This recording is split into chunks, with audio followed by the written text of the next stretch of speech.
Sony, what the hell is going on? I've seen so many articles about the future of the Sony Spider-Man universe of Marvel characters, or whatever we're calling it, and they all seem to contradict each other, although it does seem like a report comes out and then a report clarifies that report. But even the reports that clarify that report are pretty vague, and I think we need to figure out what the hell is going on. For people that don't know, Kraven the Hunter, a movie that has been delayed 4 times and is not good, just bombed. It made, I think, $11 million in its opening weekend, which, isn't nothing. It's more money than, I have right now, but it was on a budget of, $130 million, so that is bad. And this comes, I guess it's not on the heels, because there was Venom, and Venom did okay, but then you had Madam Web, and you had Morbius, which also did not do well.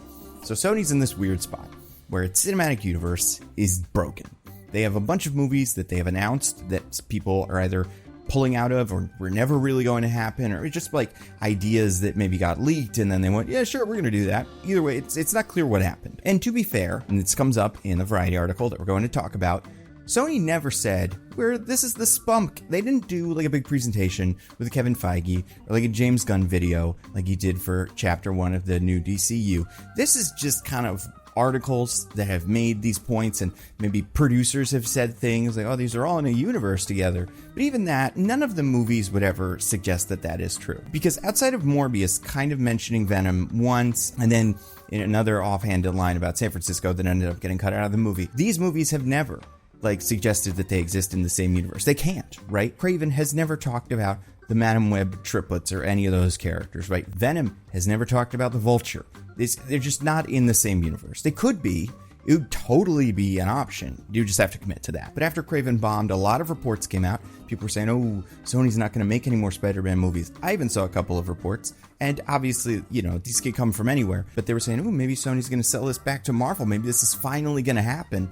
Which, honestly, if it's not happening now, it is not going to happen within our lifetimes, because they still make more money on the hits than they lose, I guess. I'm not sure if that's true, but it seems like they're committed to this, because an article came out in Variety recently. It was on December 13th, written by Adam B. Ferry, and the headline was, even after Kraven the Hunter and Madam Web, Sony's Marvel movies aren't dead. Now, what this article describes is a company, much like Spider-Man himself, being pulled in many different directions. On one hand, you have some successful movies. You have a 4th Spider-Man movie starring Tom Holland that's going to come out.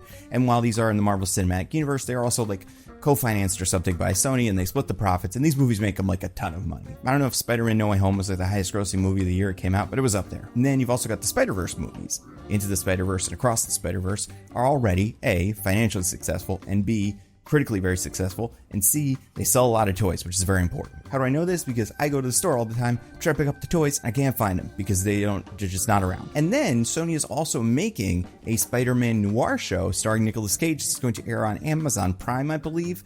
And we don't know too much about that, although we've seen a couple images from the set, and it looks like they're going full Spider-Man. He's got the Spider-Man costume. This is not going to be a Surfing Dracula situation where at the end of episode 10, he finally puts on a Spider-Man costume. Maybe it is. Maybe what we saw is the end of episode 10, but it doesn't seem like it. It seems like they're just going for it, which I think is smart. Now, to be fair, they've also canceled a bunch of things. El Muerto, there was a Silk show that was fully canceled, and the Silk show was interesting because I think they said they wanted to skew towards a more male audience, and this was after Madam Web flopped, and that I think is insane because that's not why Madam Web flopped, but either way, they're not doing that anymore. And if you ask Sony, Sony will say, well, Venom's actually really successful, which is true. Venom is a very big character, especially if you were growing up. When I was growing up, it was everywhere.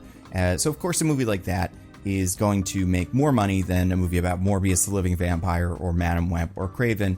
But it's not just whether it makes money, even though the Venom movies do. It's whether they're good movies that people want to see and whether this brand has any value, which it doesn't seem like it does right now. Which is why I think if they're going to make so many of these, I think it wouldn't hurt to at least establish something, some sort of plan. Here's what we're going to make. Here's what you can look forward to. Here's an expectation of quality so that if one of these movies is good, then you think the other ones are going to be good. Because obviously this team knows what they're doing. Because it's very clear that the Sony team does not know what they're doing. But the thing I found so interesting about the article is the fact that I'd never heard before and does not make really any sense to me. And I'll read it to you. This is in the article. According to one Sony source, the deal with Disney never precluded Sony from using Spider-Man in its movies that didn't bear his name. Spider-Verse movies, profusion of Peter Parker's, Gwen Stacy's, and other various Spider people, certainly bears that out. Which is news to me because Madam Web went out of its way to make the movie clearly about the birth of Spider-Man without actually saying Peter Parker on camera as if they did not legally have the right to do that. That was the only explanation that made sense to me. The explanation that's actually what's going on is much dumber, because I think it fundamentally misunderstands everything it's talking about. So here we go. But there was a feeling within the studio that audiences would not accept Holland's Spidey suddenly popping up in a live-action film that wasn't a part of the MCU, especially after Spider-Man No Way Home and the Marvel Studios projects, Loki and Doctor Strange in the Multiverse of Madness, established definitive boundaries to the Marvel multiverse. And I will read this next sentence and you'll probably go, those words I'm hearing, that can't be true, but this is what it says in the article. This seems to have had the greatest impact on Morbius, which was originally scheduled to premiere in July 2020, well before No Way Home and Doctor Strange 2, but due to the pandemic wound up opening after them. The delay forced Sony into reshoots to account for how Michael Keaton's Adrian Toomes, introduced as part of the MCU in Homecoming, could be standing in the same room as Leto's titular living vampire, a character who isn't in the MCU. A fun conceit that didn't seem like a big deal until the multiverse suddenly made it one, which would suggest that before the multiverse was a big thing, Sony would have been fine throwing another Spider-Man into these movies or throwing other characters into these movies. And I understand this idea that maybe putting Tom Holland into it would have confused people. And they would say, wait, does this count? This does not count. Like, I think A, a cameo would just be interesting. It would be the most interesting thing that has happened in one of these. But B, I think that question of like, wait, does this count? Is that Spider-Man? You could answer that in a future movie. That's a Spider-Man from another multiverse, because sure, some of the Spider-Men all look the same. I mean, some of the Spider-Men in Into the Spider-Verse look the same. Peter B. Parker looks a lot like the Peter Parker from Miles' universe, besides the hair color thing. So first of all, why can't this Tom just be a different version of Spider-Man from their universes who like clearly has never met the Avengers? He can have a different costume or something. I don't know. That's an option. But then what is maybe more interesting, they always could have cast their own Spider-Man at any point. Just picked a new Spider-Man, or like a lot of people have already suggested, including myself, take Andrew Garfield or Tobey Maguire and just say, these are the Spider-Men of this universe. One of them, let's say Andrew Garfield, because that character has been in fewer movies, and there's like characters like Venom that Tobey Maguire's like already met, whereas Andrew Garfield has not met them. And just have him show up. And we would go, oh, these movies take place in the Andrew Garfield universe. Right, that's a different place than the Tom Holland MCU Spider-Man movies. I see. But what I think is so interesting is that the article suggests that the multiverse and the rules of the multiverse established in Loki and Doctor Strange in the Multiverse of Madness made this more complicated, not easier. And that's the part I don't get. Or I understand it, I guess that just proves that like Sony doesn't get it. Because what the multiverse is an opportunity to smush all these things together. Right, Doctor Strange and Loki have a lot of rules for the multiverse, but they're not all the same. Like, I'm sorry, we just did the Deadpool and Wolverine movie where out of nowhere, like 5 or 6 multiverse things into it, they just introduced the concept of anchor beings, only because they wanted to make this story make sense.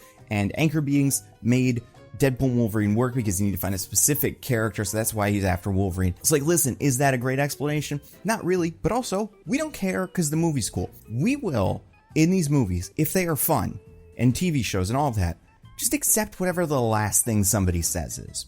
If Doctor Strange shows up in the next movie, next Avengers movie, and goes, wow, everything's the multiverse, I've learned even more about it, and we used to think it was this, but it's actually this now, and we go, how is this happening? And he'll go, must have been some sort of reality anomaly or something, but we don't have any more of those, so Morbius can't go over and meet Venom anymore, whatever.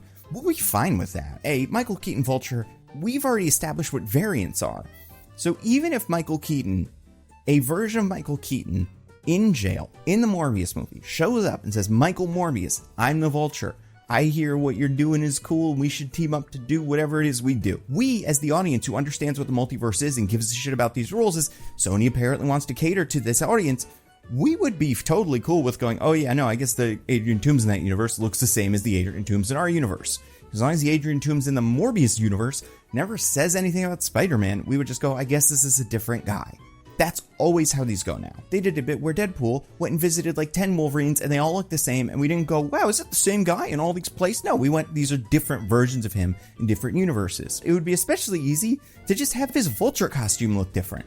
And it looks a little bit different, but like make it the classic Vulture costume with like wings and a harness and all that bullshit, and have him show up and just say, I'm the Vulture. I'm a guy who flies around and steals life force from people, and you're doing things with blood and stealing life, so I want to learn how you do your thing, so maybe I can make my thing better. You can even just give him a wig or something, and we'll always know that's a different Michael Keaton. So Sony, especially because it doesn't seem like we're getting Beyond the Spider-Verse for a while. It Really doesn't seem like it. It's definitely not coming out next year. We'd be lucky if it comes out in 2026.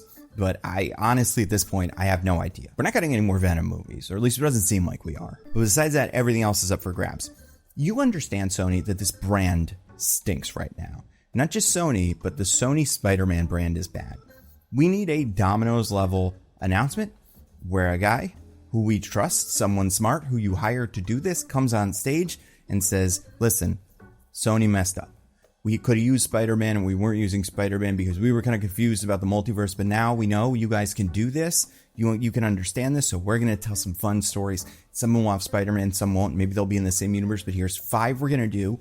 Here's actual creatives attached to them, people that are going to work on these movies, and you're going to be like, oh, wow. Because another thing, right? That's something that's great about the new DCU, is they're attaching creators to projects that like get people excited. James Mangold, Swamp Thing, boom, like right off the bat, that is interesting. Damian Lindelof, Green Lantern show, boom, like I'm interested. I'm not saying the directors of Kraven and Madam Web and the Venom movies, except for the one that was by Andy Serkis, although that's like my least favorite one, so that doesn't really help. Or Morbius, like those directors aren't bad directors or anything like that, but like Sony, can we not court a great director who makes great movies? How is Sony not able to take something like Kraven's Last Hunt and just adapt that and get James Mangold to make that movie? How are we not doing that? How is that not one of the announcements? Like, there should be a day where you say, here's the 5 movies we're going to make. We're going to make Silver and Black, the fun spy movie where it's a spy and stuff. And you know who's in charge of that? Matthew Vaughn, the guy who made Kingsman and a bunch of other movies, but let's not check on those. But Kingsman, you guys like Kingsman, right? That movie's coming out. It's by him.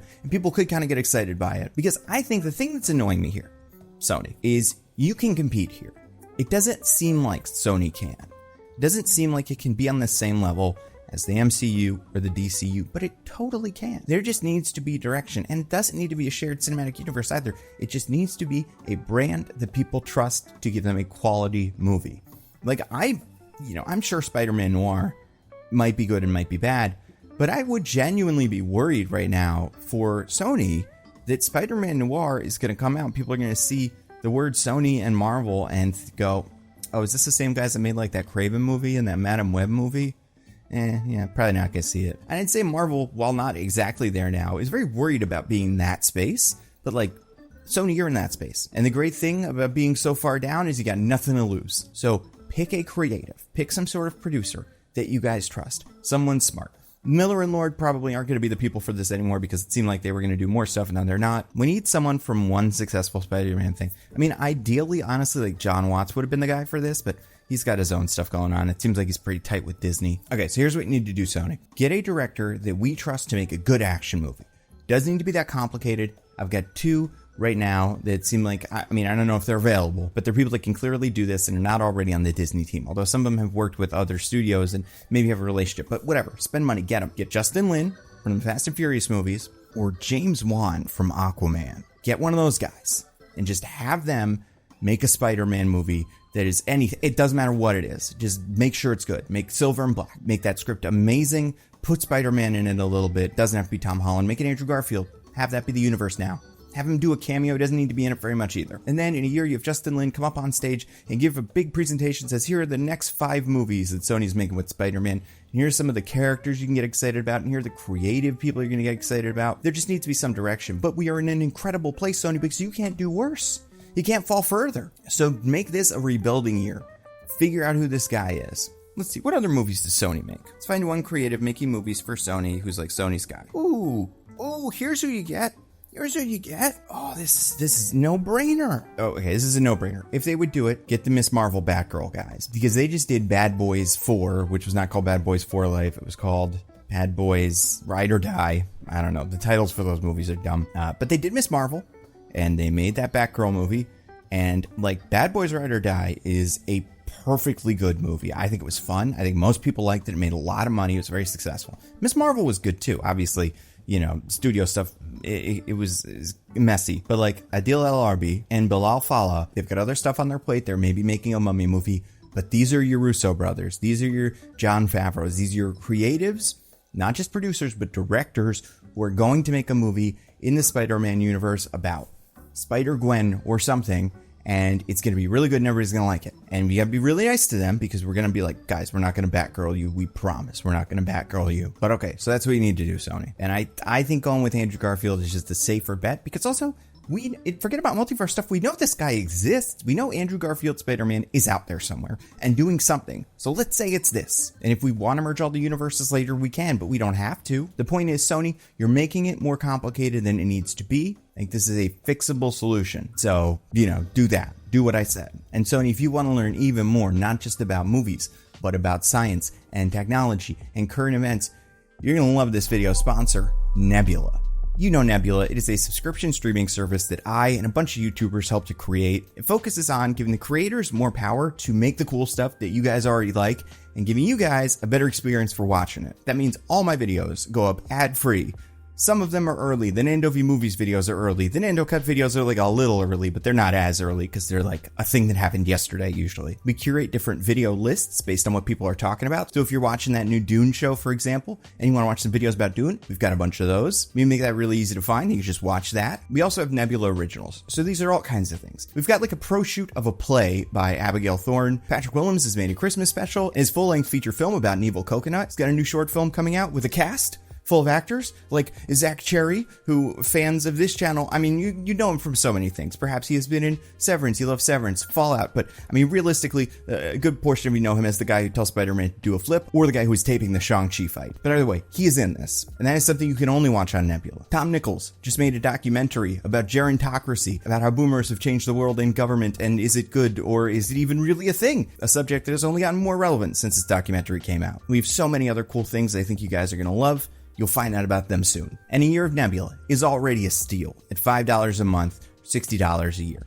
But if you use my code NANDO at checkout, NANDO, or go to go.nebula.tv/Nando, you can get a year of Nebula for $36. That's $3 a month. It is an incredible deal. Go to go.nebula.tv/Nando and check it out. I guarantee you're going to love it. That's all I got. I want to give a big thank you to everybody who continues to support the channel on Patreon, everybody that's watching these videos early and ad-free on Nebula, everybody that's listening to my podcast, Mostly Nitpicking, and everybody who follows me on Blue Sky, all those platforms. I'm Nando V Movies everywhere. That's all I got. Stay safe. I'll see you next time.